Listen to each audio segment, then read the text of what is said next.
Assalamualaikum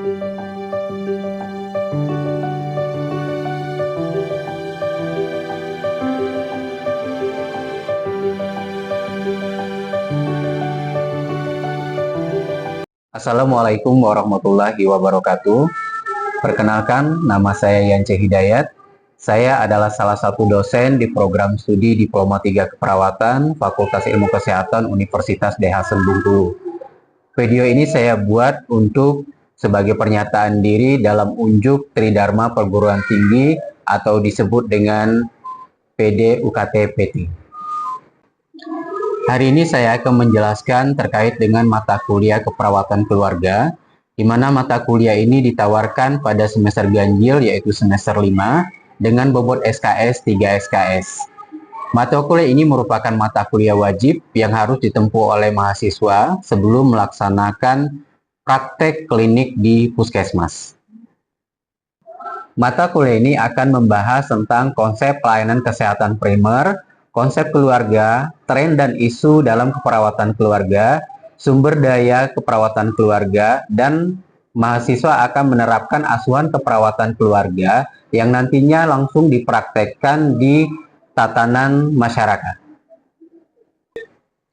Adapun sub capaian pembelajaran pada mata kuliah ini, yang pertama mahasiswa mampu menjelaskan tentang kesehatan primer, kemudian mahasiswa mampu menjelaskan tentang konsep keluarga, tren dan isu dalam keperawatan keluarga, kemudian mahasiswa mampu menjelaskan konsep keluarga mandiri dan sejahtera, mahasiswa mampu menjelaskan konsep sumber daya keluarga, kemudian mahasiswa mampu menjelaskan tentang model konseptual dalam keperawatan keluarga, kemudian mahasiswa mampu menjelaskan asuhan keperawatan keluarga, dan mahasiswa mampu menerapkan terapi modalitas kepada keluarga.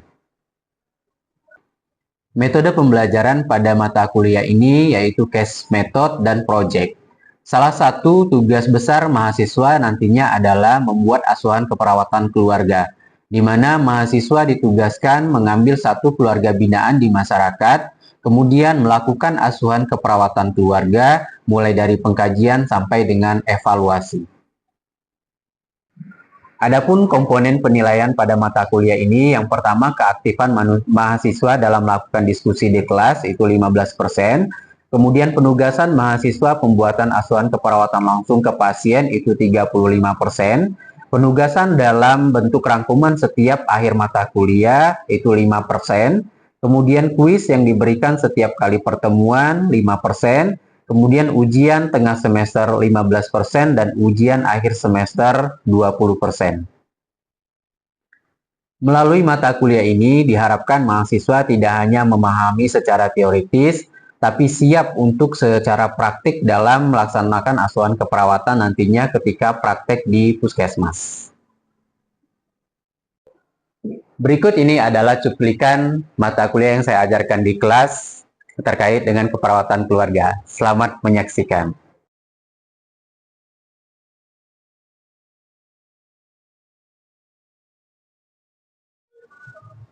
Baik, Assalamualaikum warahmatullahi wabarakatuh. Waalaikumsalam warahmatullahi wabarakatuh.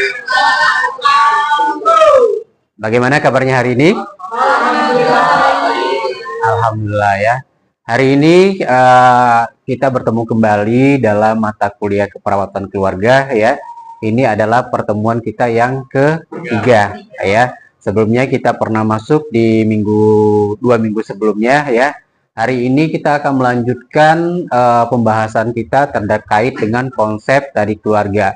Nanti kita akan masuk ke pembahasan konsep dari keluarga sejahtera ya. Oke, sebelum kita memulai perkuliahan pada hari ini, marilah kita berdoa menurut agama dan kepercayaannya masing-masing. Berdoa, mulai.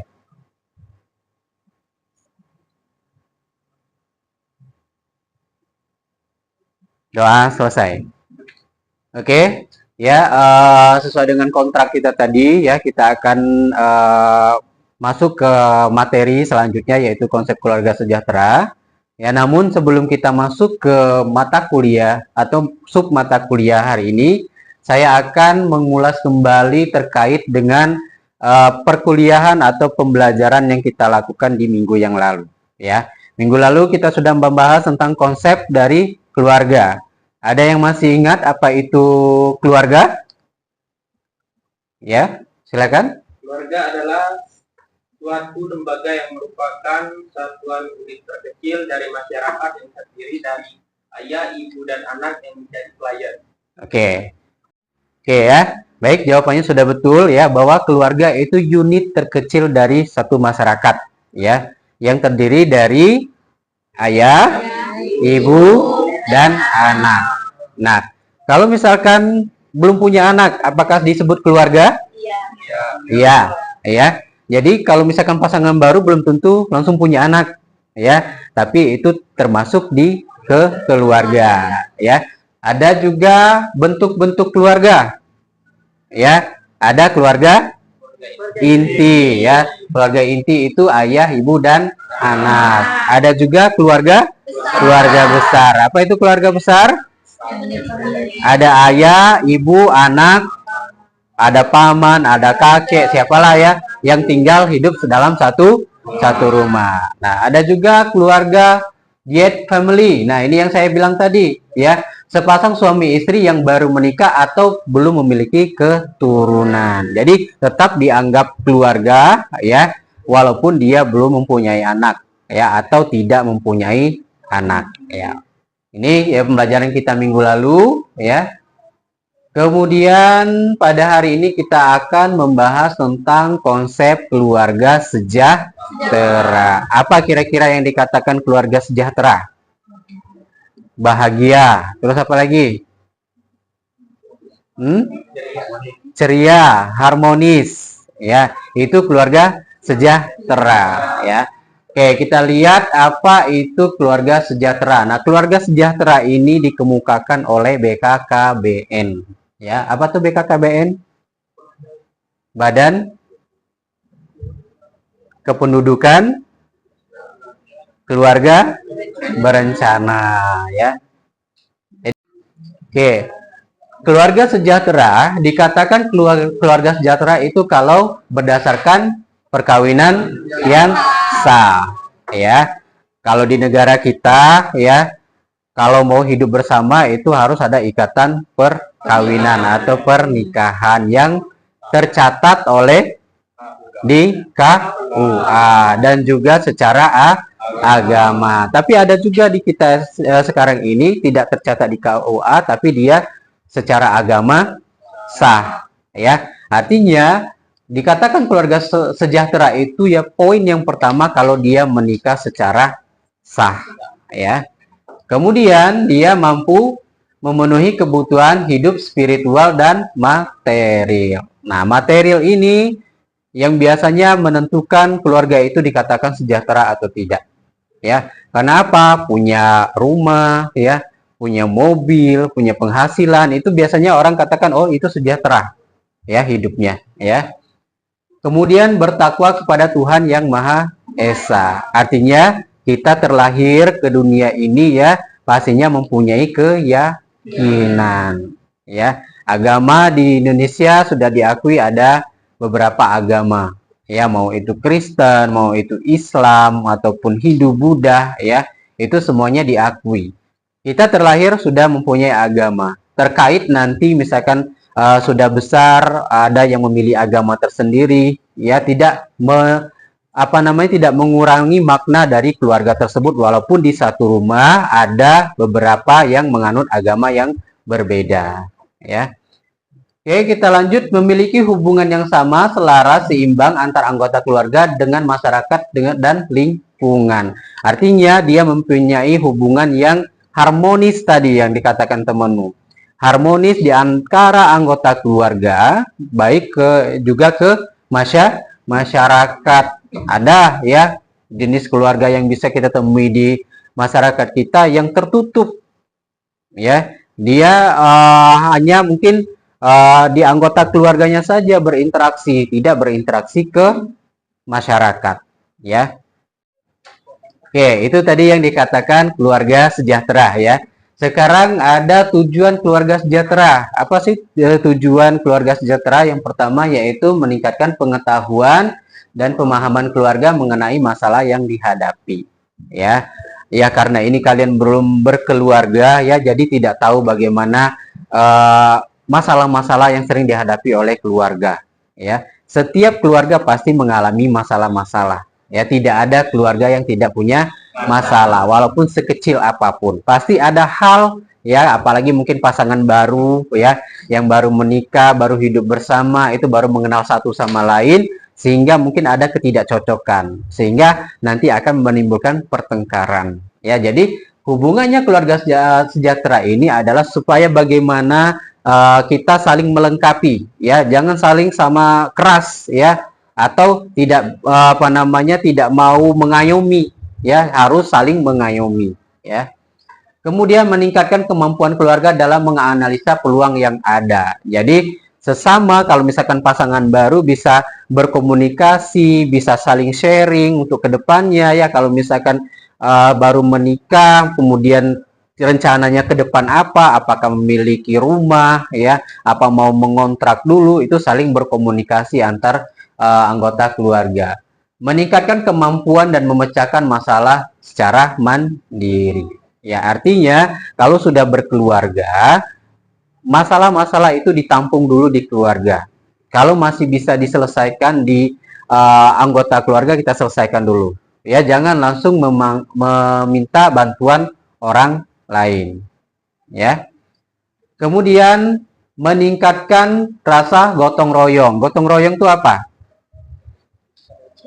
Saling tolong menolong ya, kerja sama. Kalau misalkan sesama mungkin pasangan suami istri sama-sama mencari nafkah ya, misalkan ini perawat ya, nanti ya ada yang dinas malam, istrinya, suaminya yang jaga anak, atau suaminya jaga malam, istrinya jaga anak. Jadi saling kerja sama ya. Oke. Kita masuk ke faktor-faktor keluarga sejahtera. Tadi saya sudah jelaskan bagaimana keluarga sejahtera itu. Apa sih faktor-faktornya yang menyebabkan keluarga itu menjadi sejahtera? Ada yang namanya faktor internal atau intern dari keluarga tersebut. Apa aja jumlah anggota keluarga? Nah, semakin banyak jumlah anggota keluarga, maka akan semakin banyak masalah. Ya, misal kita lihat ada anggota keluarganya yang anaknya 5 anaknya punya karakter yang berbeda ya, sehingga orang tua harus bijak dalam menghadapi kelima karakter anaknya tersebut ya. Kemudian tempat tinggal. Kenapa tempat tinggal menjadi faktor intern dari keluarga sejahtera?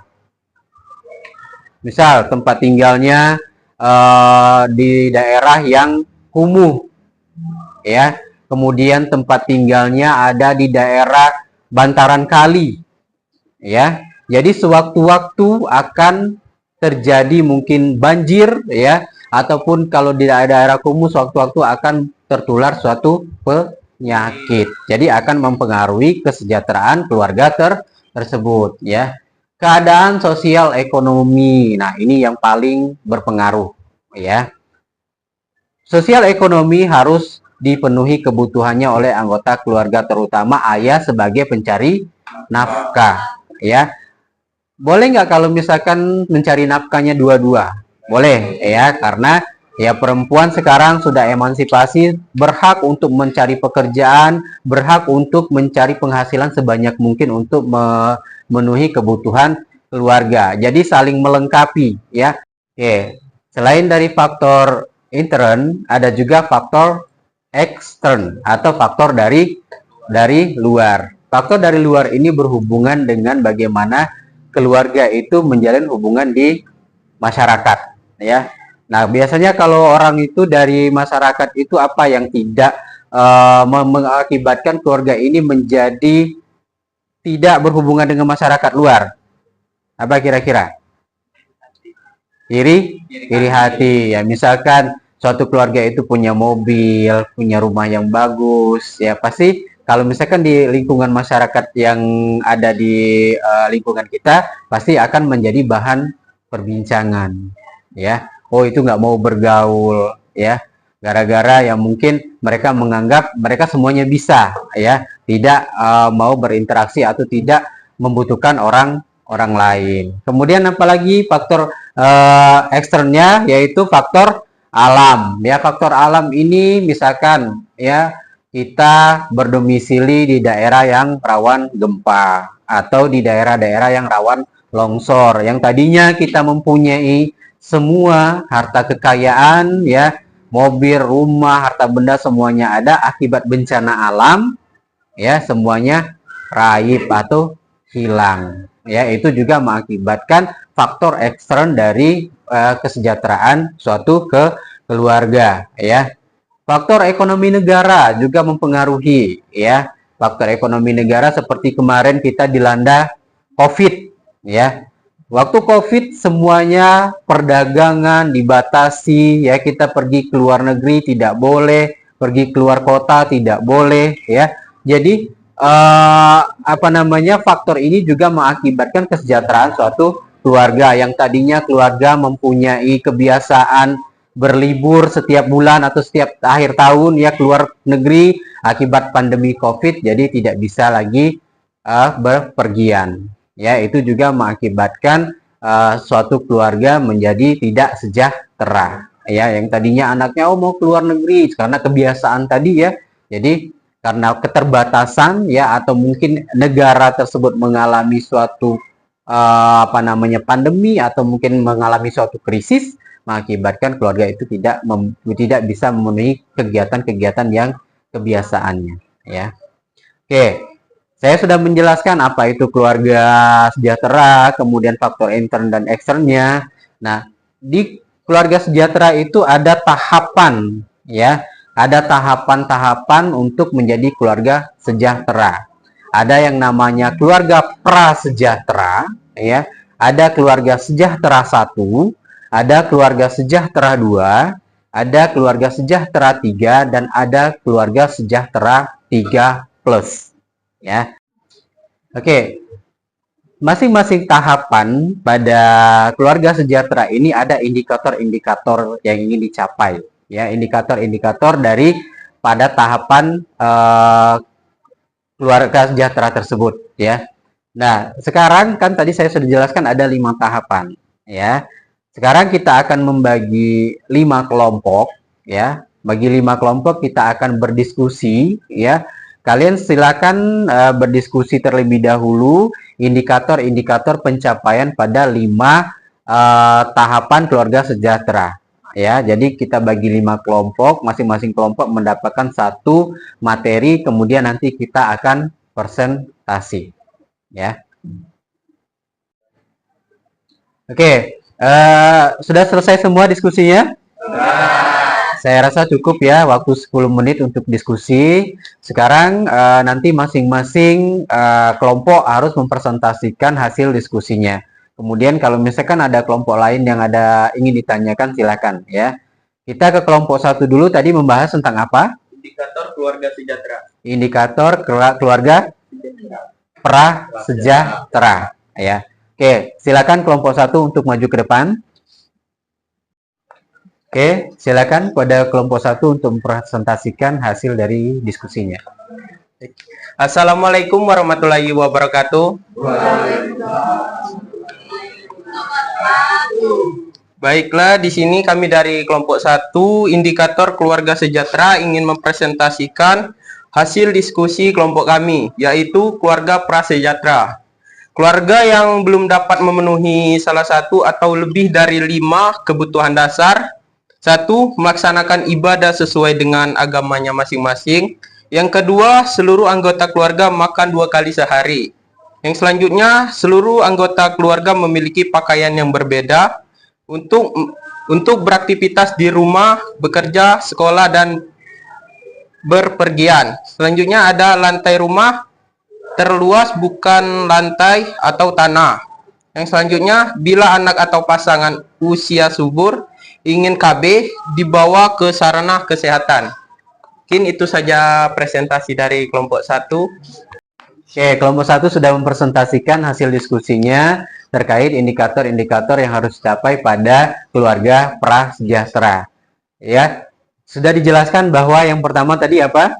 Melaksanakan ibadah sesuai dengan agamanya masing-masing. Melaksanakan ibadah sesuai dengan agamanya masing-masing. Seperti yang saya contohkan tadi ya, bahwa mungkin di kemungkinan di suatu keluarga itu ada agama yang berbeda. Ya, mungkin anaknya sudah besar, sudah bisa menentukan keyakinannya ya, sehingga keluarga tersebut mempunyai keyakinan yang berbeda-beda. Kemudian yang kedua, seluruh anggota keluarga makan 2 kali sehari. Ya, kita kalau normalnya makan berapa kali sehari? 3 ya. Itu berarti keluarganya sudah di tahap keluarga sejahtera 1 ya. Tapi kalau di prasejahtera itu keluarganya mungkin bisa makan 2 kali sehari. Yang ketiga, seluruh anggota keluarga memiliki pakaian berbeda. Ya. Jadi di anggota keluarga itu walaupun ada anak-anaknya yang umurnya sebaya atau tidak jauh ya, tidak terlalu jauh umurnya, tetapi mereka memiliki pakaian ya yang berbeda-beda. Jadi tidak saling pakai ya intinya. Kemudian lantai rumah terluas bukan lantai tanah. Nah, lantai itu yang ada di rumahnya itu dia sudah mempunyai rumah, lantai yang terluasnya itu bukan tanah lagi ya. Kalau kita jumpai di desa-desa ya, mungkin masih ada keluarga-keluarga atau yang memiliki rumah itu lantainya masih tanah ya. Kemudian bila anak atau pasangan usia subur ingin KB dibawa ke sarana kesehatan. Ya, kalau sekarang tuh kalau mau KB harus minimal ke bidan ya, tidak lagi jarak kehamilannya itu tidak direncanakan ya. Artinya kalau dulu kan orang tidak ber-KB, akhirnya anaknya banyak. Kalau sekarang sudah ada tenaga kesehatan masing-masing desa ya, sehingga untuk akses ber-KB itu sudah bisa dijangkau dengan mudah oleh masyarakat ya. Oke, berikan tepuk tangan untuk kelompok 1. Oke, terima kasih. Silakan kembali ke tempat duduk. Oke, semua kelompok sudah mempresentasikan hasil dari diskusinya ya. Ada 5 kelompok ya, sudah membahas tentang tugas yang saya berikan.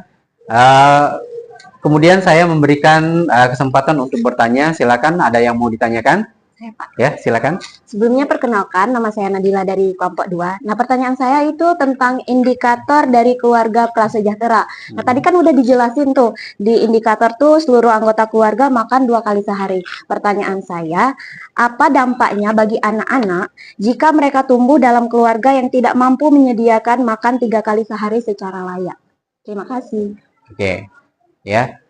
Tadi dijelaskan dari kelompok 1 ya, bahwa indikatornya makan 2 kali sehari. Seharusnya kita makan 3 kali sehari. Dampaknya kalau misalkan ada anggota keluarga yang tidak bisa memenuhi kebutuhan terutama makan ya, pastinya keluarganya akan kekurangan gizi ya. Apalagi mungkin di anggota keluarga tersebut ada balita ya, atau ada anak-anak yang harus membutuhkan asupan gizi yang banyak ya. Makanya keluarga prasejahtera ya, itu diharapkan nanti dia berubah menjadi ke keluarga tahap selanjutnya, yaitu keluarga sejahtera tahap 1 ya. Tidak mungkin orang itu skakmat langsung di keluarga prasejahtera. Jadi itu dampaknya ke misalkan ada anggota keluarganya yang memiliki anak yang membutuhkan gizi yang lebih, ya, paham?